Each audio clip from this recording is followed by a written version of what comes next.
If you've decided to make a double thick cowl, but you haven't yet watched how to remove your provisional cast on, go ahead and backtrack a little bit and watch that video on how to remove your provisional cast on, because that is where I'm at this point. I've removed my provisional cast on. I have active stitches on both ends of my fabric tube.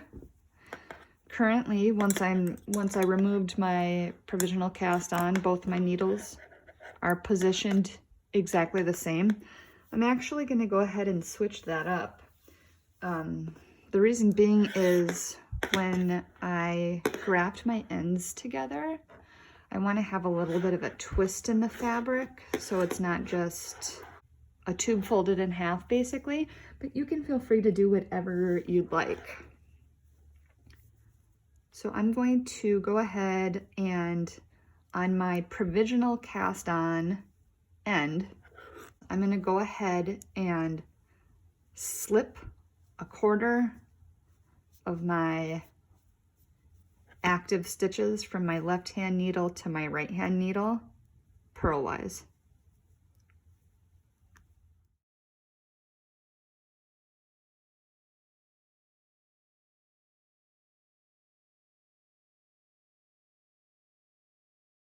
All right, I've slipped a quarter of my stitches from my left hand needle to my right hand needle.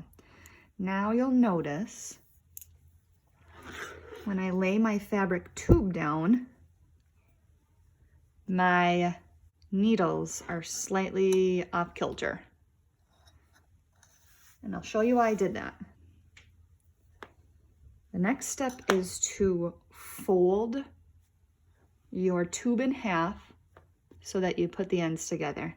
So you're just going to fold this half inward. You need to have the wrong sides facing each other. You're going to close those in. We're not going to see that side anymore. And I'm just going to go ahead and make sure that I am all the way around folded in half. So now I have both of my needles together. Now, if you have any ends that you'd like to hide without weaving in, make sure that you just tuck those right in between the wrong sides so that we don't see those once we've finished grafting our ends together. So this is now what you're going to look like. You'll notice these are still off kilter. No biggie. We're just going to slightly twist the fabric so that those needles now do match up. So now I have both sets of needles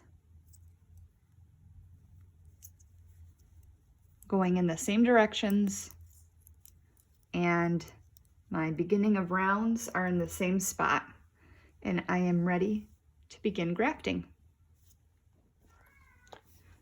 We are now going to begin our Kitchener stitch. So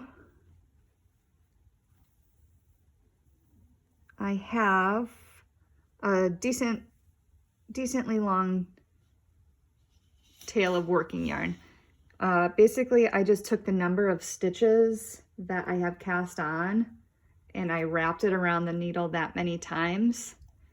And then I gave it a little bit of wiggle room extra, and then I snipped it. So you're going to want to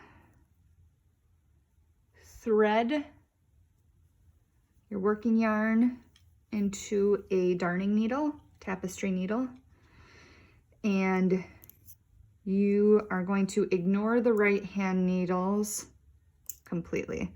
Right now we're just focused on the left hand needles. We're going to, right now we're just focused on the left hand needles. tuck those right hand needles down and underneath if you must. All right. You want to get those active stitches close to the tips of your needles in preparation to graft. So the Kitchener stitch is a 4-step pattern with a 2-step setup. Here is the first step of the setup. You're going to take your darning needle with your working yarn and you're going to thread it purlwise through the first stitch on your front needle. You're going to pull that through, keeping that stitch on the needle. You're not removing that stitch. You're going to pull your working yarn all the way through so it's snug, but don't tighten it too much. But don't tighten it too much. Step 2 of the setup, you're going to thread your darning needle with working yarn knitwise through the first stitch on the needle in the back. So I'm going knitwise through that first stitch on the back needle. Once again, I'm leaving that stitch on the back needle. I'm just pulling that working yarn all the way through. So that's the 2-step setup. Now we're ready to do our 4-step pattern. This is how I like to remember it. You're going to thread your needle knitwise into the first stitch on the front needle. You're going to slip that stitch off the needle and pull your yarn all the way through.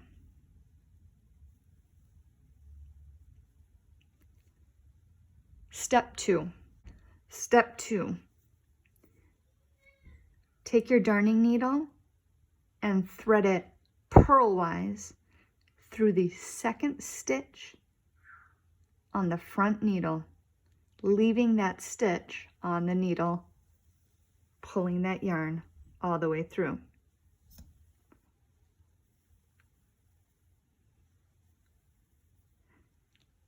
Step 3.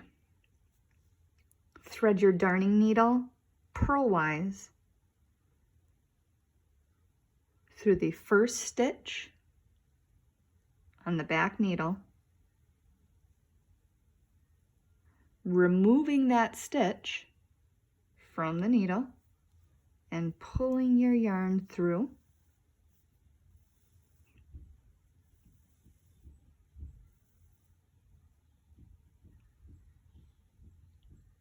Step 4, thread your needle knitwise through the second stitch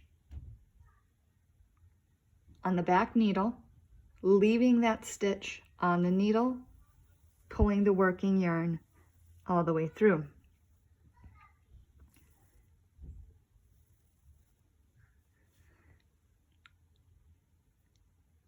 We continue in this pattern knitwise from the front, remove that stitch,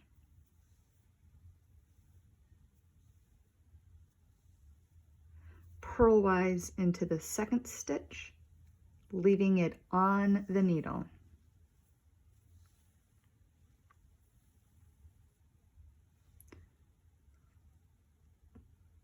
Purl, removing the first stitch. I'm sorry, purlwise, not purl, purlwise. And knitwise into the second stitch, leaving it on the needle.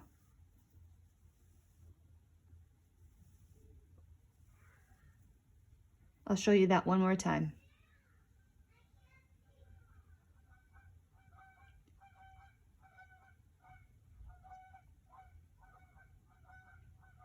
knitwise into the first stitch, removing it off the needle, pulling the yarn through, purlwise, leaving the stitch on the needle, pulling the yarn through, purlwise into the first stitch, removing it from the needle,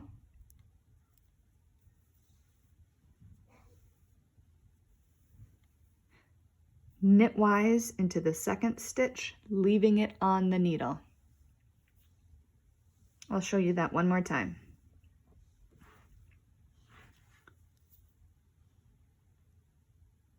Knitwise into first, remove,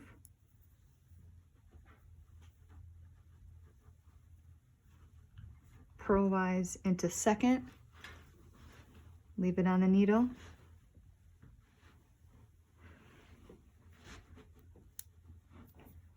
purlwise into the first, remove it,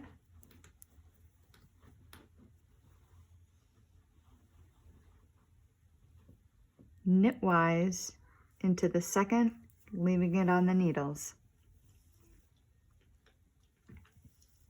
Continue in this fashion.